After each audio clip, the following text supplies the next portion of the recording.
Hello and welcome to Wrestling and welcome to the Smackdown Synopsis. We are back.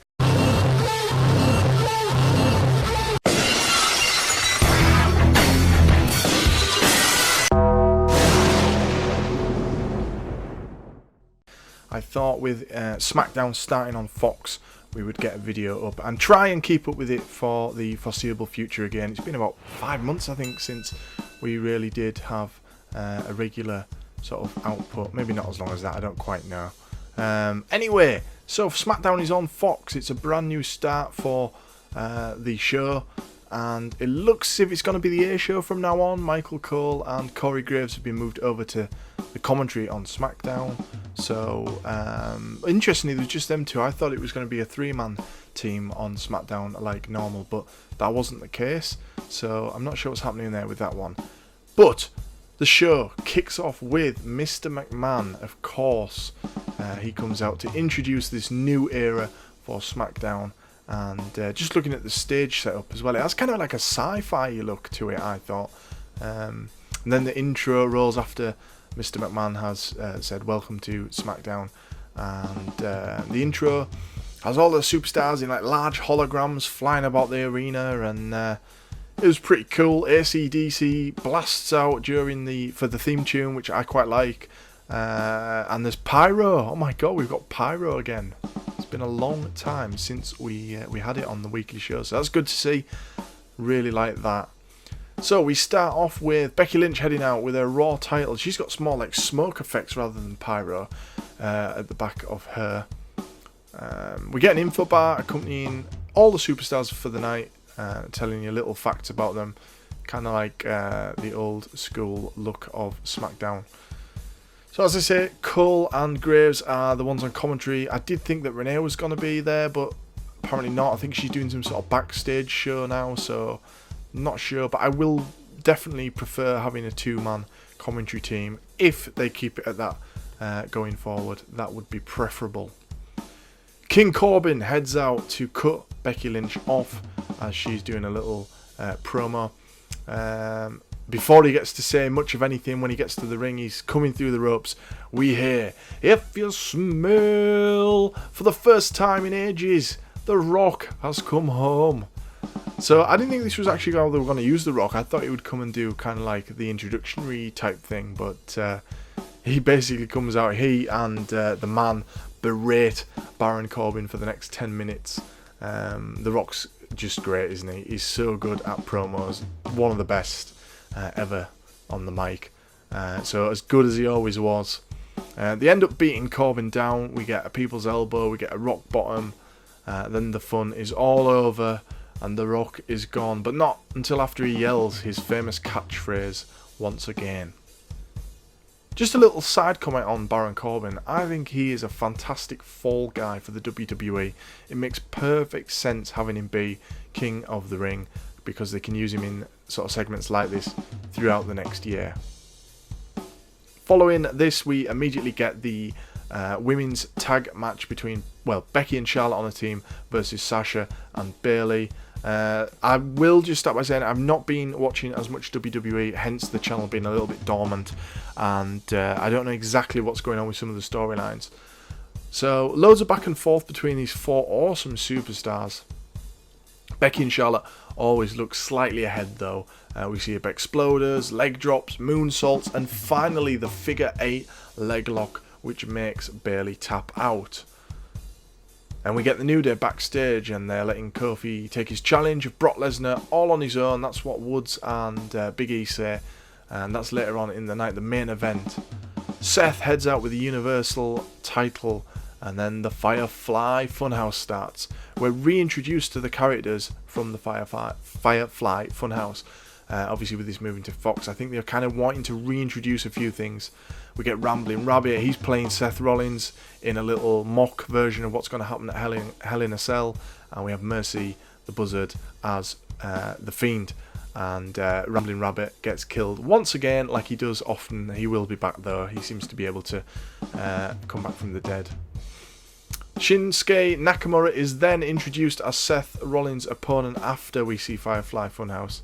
They have a barnstorming start. Nakamura with an early arm bar Seth comes back with his kicks. Then the lights go out. The Fiend is here. Seth runs up the ramp, thinking that he'll avoid Bray Wyatt in the ring, but he's there at the top of the ramp, and he locks in the mandible claw, and then he throws Seth off the stage. Kevin Owens versus Shane is the next matchup, and it's a ladder match, and the loser of this match is fired from WWE. So I didn't think this was going to be now. I thought this would be at the pay-per-view, but it was on the Smackdown episode. So Shane comes out, and when Greg is doing his best in the world, Kevin Owens jumps Shane on the ramp. He gets up there, and he starts laying into him. We get early ladder hits and attempts, but it all leads to Kevin Owens laid out on the announce desk. Shane does his famous leap from the turnbuckle, and he puts Kevin Owens through the ring. We get back from commercial, and Shane is now laid on a ladder between the ring and the barrier, and Kevin Owens does his splash through it, so things change during the commercial break. Kevin Owens climbs the ladder for the briefcase, but Shane takes chair shot to his legs. Shane sets a ladder up in front of Kevin Owens in the corner, and he lands a coast to coast. That looked really cool. So Kevin Owens had the ladder sort of there in front of him, in between, the turnbuckle and the ring, the ropes, and the coast to coast hit. Shane climbs, but Kevin Owens manages to stop him, and he powerbombs Shane off the ladder onto another ladder, and Kevin Owens climbs to the victory, which means Shane McMahon is fired from WWE. Can't see that one lasting very long. I reckon he'll be there in the coming weeks. Kevin Owens picks up a mic and he tells Shane that he is fired, and then he stunners him. Good stuff from Kevin Owens. Next we get Kayla Braxton with Paul Heyman, and he tells her just to show the relevant footage, and it's Brock Lesnar killing Ray and his son on Raw, and Heyman says that the same is going to happen to Kofi in the main event.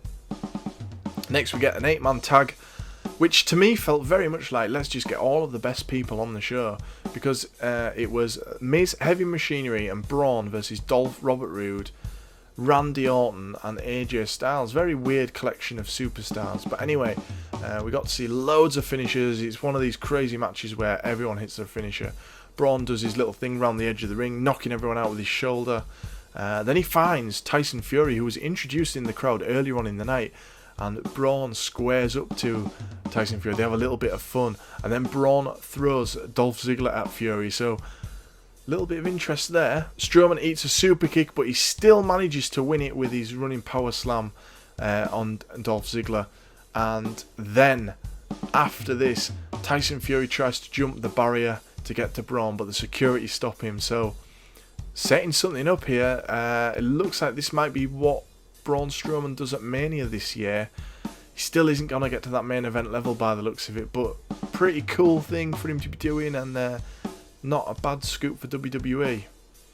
We get to see Marshmallow winning the 24/7 title off Carmella, but apparently since then he's lost it. This was like a replay thing from the YouTube, so there's another 24/7 title holder since that happened. Next we get Daniel Bryan on commentary for the Lumberjack match, which is Rowan versus Reigns.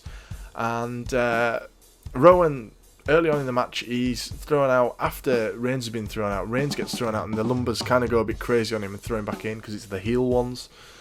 But when Rowan goes out, he just starts taking them all out. They're all getting destroyed, and the rest of them decide, whoa, we'll leave this dude. It's a pretty standard match, to be honest, until Harper decides to try and help his friend. Nice to see Harper back, by the way. I didn't realise he'd come back, and they've ditched the Brothers of Destruction thing, so it's Rowan and Harper back to just being themselves, I guess. He tries to come in and help his friend, but the Lumbers stop him, and Reigns does a massive dive over the top to take everyone out. Rowan then uses Ali as a weapon against Reigns, just absolutely legs him into him. Harper hits Reigns, so Bryan on commentary jumps in, decides to level the playing field. Rowan is going to do the Iron Claw on Daniel Bryan, but Reigns lands a spear to win, and Bryan offers a handshake to Roman after the match, which he accepts. Now, to the most contentious thing about this episode of SmackDown, and an interesting way for them to kick it off. I don't know if, I feel like SmackDown Fox might have put their foot down on this one. I'm not sure. But basically, Brock Lesnar versus Kofi Kingston. Kofi's been our champion for 6 months, 5 or 6 months. He's been a fantastic champion. He's won against the odds in nearly all of his matches. And I wouldn't have minded him losing here if he'd have lost valiantly. But that wasn't what they decided to do. How satisfying, though, is it to have pyro for Brock Lesnar's entrance? Because God, has his entrance looked crap since he's not had pyro. Anyway, unbelievably, they squashed Kofi Kingston in seconds. Don't think it's very wise that WWE did this. A really sour way to end this episode, and a really sour way to end Kofi Kingston's reign. It's such a shame, but it's nice that we got that reign from him. They kind of messed the timing up on what happened after the match, so they could have done a longer match with Kofi. Maybe he could have got a Trouble in Paradise in, or an SOS, but then lost. You know, that would have been nicer to see, I think, than the way it went. We get Rey Mysterio's music after the match, and you're thinking, oh, Rey's going to come and challenge Brock. But no, he's brought a friend, and it is Cain Velasquez, who I did not know anything about. I didn't know who he was, what he did, but supposedly he's the guy that took on Brock Lesnar in UFC, and he's here to take Brock on again, and Brock scampers away from the confrontation. So that was our episode of Friday Night Smackdown on Fox. What did you guys think? I put a little poll out and it came back, people were more negative than positive on it. I think it was okay. I think I would give it a 7 out of 10. It's just a shame how they ended the night with the main event. I think it wasn't a very good main event, but the rest of the night was pretty good. Cool to see The Rock again. Kevin Owens was pretty cool, and yeah, I'd say above average, so 7 out of 10. Let me know what you thought in the comments below, and we'll see you in our next episode here on Welcome to Wrestling.